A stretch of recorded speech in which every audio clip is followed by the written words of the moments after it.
In this video, rubber meets the road, and we're going to actually record some voiceover tracks.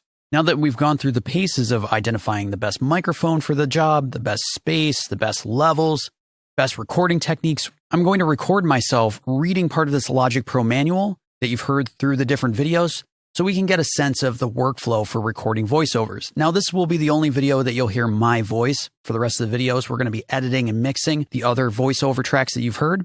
But this is the easiest way for me to demonstrate my particular workflow for recording voiceovers. When it comes to voiceover tracks, you're generally not working with a metronome or a click track. You're not working with a backing track of any sort. That stuff is probably going to be added later. So we don't really have to worry about the metronome. A count in is helpful, but we're not trying to sync to anything in particular. So although we should have a script and we should have rehearsed what we're going to say, we're pretty much free-forming it. You hit record, wait for the count in, and then start your dialogue. The benefit of voiceover tracks is that if you mess up, you can just take a pause, take a breath, then start from the line that you messed up and just keep going. Because afterwards, we're going to edit down our performance and tighten it up, and then do some editing with some other processors. But before we begin recording dialogue, it's really important to record a noise profile of your microphone in the room as it is right now. What that means is that I'm going to hold my breath, I'm going to hit record, and I'm not going to say or do anything. What we want is for the microphone to pick up and record the general ambience and noise of the room itself. Because later when we use some specialty processors like denoising, we're going to need that profile so we can remove or reduce the noise on our voiceover tracks. This is really helpful. Or if you make an edit in your dialogue and you want to replace that empty space where the edit occurred so it doesn't sound like a noise gate suddenly cut everything out, well, then you have a noise profile as well. So I'm going to hit record. I'm going to hold my breath and wait for about, 15, 20 seconds. Here we go.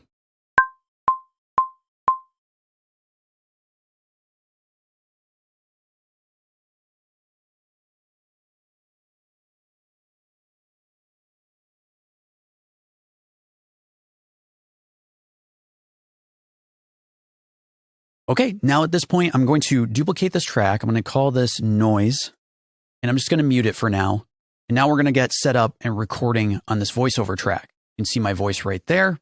And I'm going to begin reading after the count in. Once the count in leads me in, I'm going to begin reading from this Logic Pro manual. Once again, I'm going to try to keep my dynamic range restricted. I don't want to be too loud, too quiet. I want everything to be consistent. I'm going to make sure to take breaths quietly so I have the breath to say what I need to say. But I don't want breath noises that are so loud and in your face that's kind of distracting. Though we'll be able to edit and fine-tune those breaths after the fact. And if I mess up, that's fine. I'll just stop and then begin again from where I messed up. Here we go. Logic Pro is a powerful, full-feature music app with all the tools you need to create professional quality music productions. You can record, arrange, and edit audio and MIDI regions, add high-quality effects, mix your music in stereo or surround, and export the final mix in a variety of formats for distribution.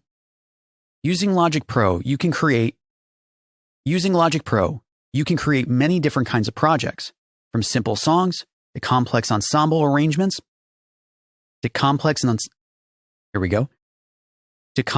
ensemble arrangements. Logic Pro gives you the flexibility to customize the app to suit your way of working. Cool. We can see that the level topped out at about -14. That's in the good range for me. And you can hear, for 80% of the recording, I'm quite happy with it, but there were a couple flubs or mess ups along the way. And if we zoom in on the waveform here, you can see there are a couple peaky moments, but generally the dynamics are locked in. It's not going to need a lot of compression or wrangling in of dynamics for it to feel consistent. I took breaths, but they weren't incredibly loud. And if I messed up, I just took a pause, took a breath, and then started again from where I messed up, the line that I messed up. I'll give you one more tip for your own toolbox. I actually snap my fingers anytime I mess up while I'm recording my own voiceovers. I actually find it very helpful because I can see a clear, loud transient and my microphone picks up the snaps. So I know, there was a mess up somewhere around there, and I know generally where the mess ups are and where the corrected lines are. So I have an easier and faster time to edit my performance. I'll just record a very short second pass just so you can see some of these snaps in effect. Logic Pro is a powerful, full-feature music app with all the tools you need to create professional quality music productions. You can record, arrange, and edit audio and MIDI regions. Do you see that? You can see the snap right there. It's clear as day. I know exactly where it is. So I know while I'm editing my voiceover performances, okay, probably something right around here is messed up. This should be the corrected performance. But, sometimes you end up messing up a couple times. So I might see a couple of snaps, but let's just take a quick listen.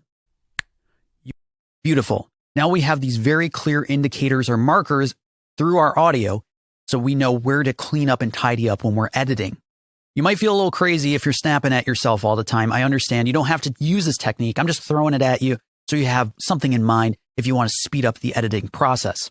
Now that we have some voiceover tracks that are locked in and we're happy with them, let's move on to editing those performances using some of the facilities within your DAW.